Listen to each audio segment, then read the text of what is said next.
So this is the Newark Aviation Museum. I'm going to give a quick tour. There's an awful lot of external exhibits. I've done a separate video on this plane, which is the Vulcan. But I'm going to quickly go through various sections. So this is engine hall, which contains lots of engines. If it's your kind of thing, lots to look at. I'm going to pause and then go through to the other end. Right, this is a Rolls-Royce engine when in the Concorde.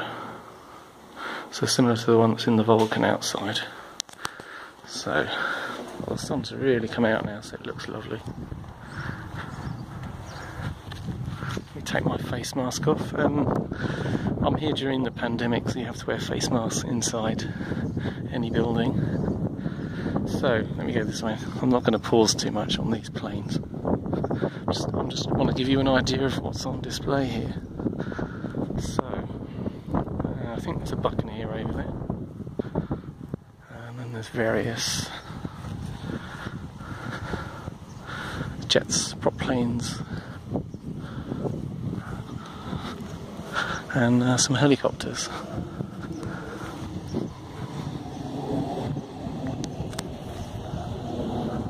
Then above me there's a jet. Now earlier, I can't see it, earlier it was either radar planes, AWACS planes, but it's going to be too high for this camera to notice.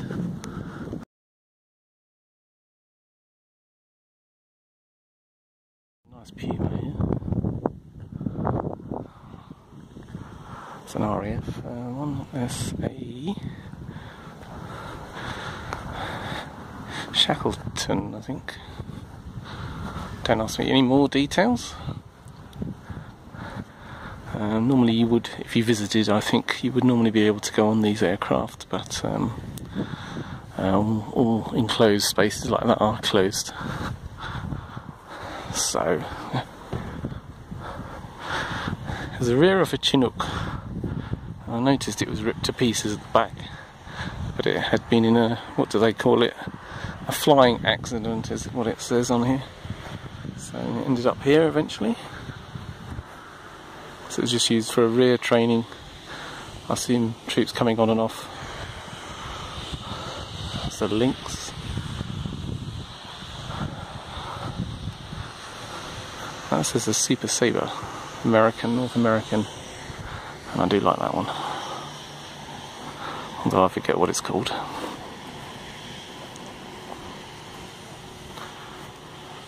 Hey, welcome to Hangar 1.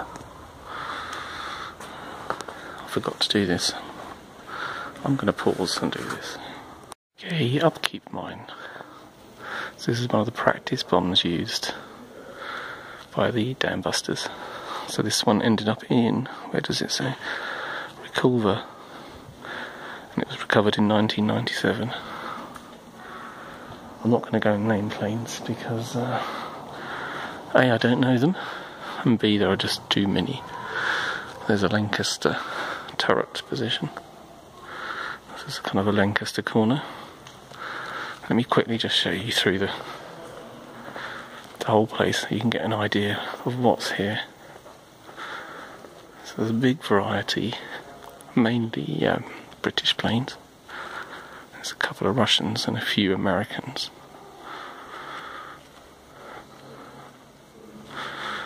I do love this. This is a trainer. It's quite funny, dinky. Very unusual helicopter there. Zaworski. Very weird.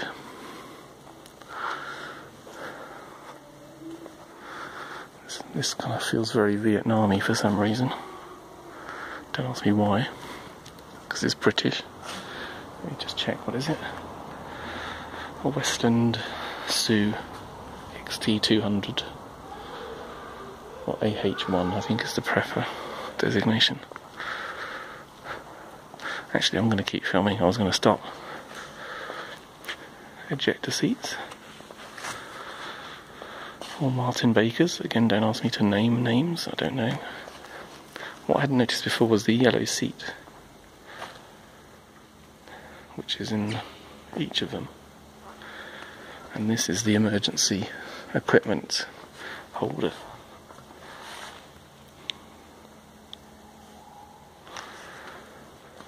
Some rations and other equipment. Fishing kit. Commando saw. Matchless fire set. I've never heard of that before. And at the end here, I thought I was seeing things. That is round.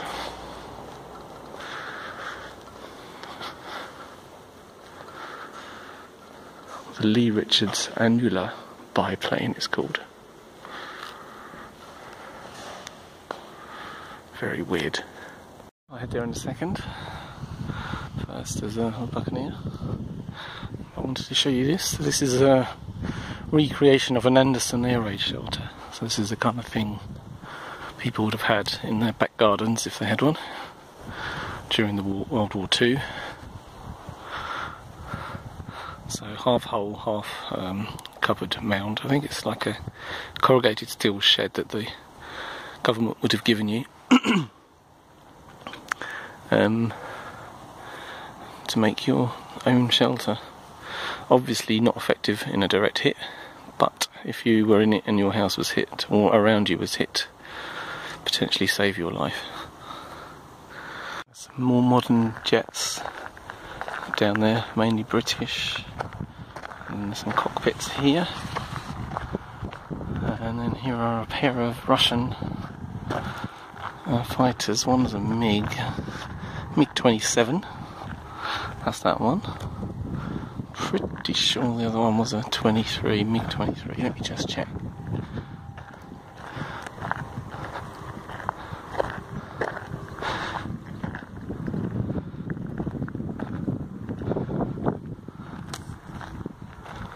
Let me see what it says. MiG-23. MiG-23. So let me give you a better view.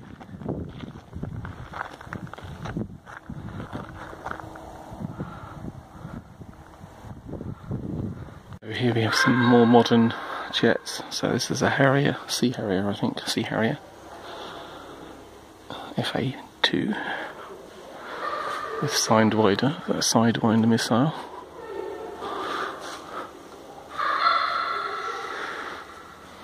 Meteor.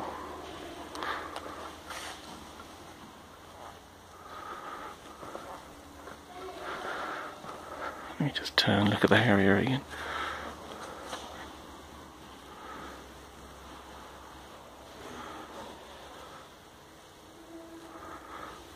It's a lovely plane.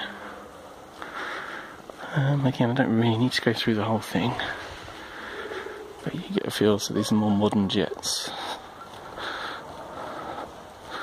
Sabre Viggen.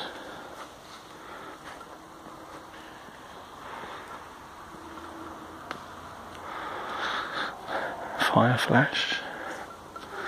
I like these missile pods. So the first one's Russian.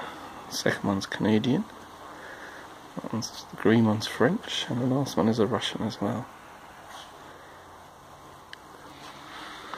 A few machine guns. So what's it, 303 Browning at the top, 0.5 Browning, 20mm Hispano, and 20-30mm. Doesn't say what that is, revolver cannon it says. So the top one, top three would have been on Spitfires. Top one also would have been on the Hurricane Lancaster. So the second one would have been on the Spitfire Mustang B-17, so probably more American aircraft. The third one, the long one, Spitfire Mosquito Meteor on Vampire. And the bottom one says Swift, Hunter, Harrier, Hawk and Jaguar. I think I spent too long on that, didn't I? Let me just go around the corner. Oh, hang on, this is what I wanted to show you. So this is the Link Trainer Type D2. So there's that dinky little plane again. And then this would plot where they were flying. So it's kind of linked together. And I think the pilot would have seen a head-up version of that. It's funny, isn't it?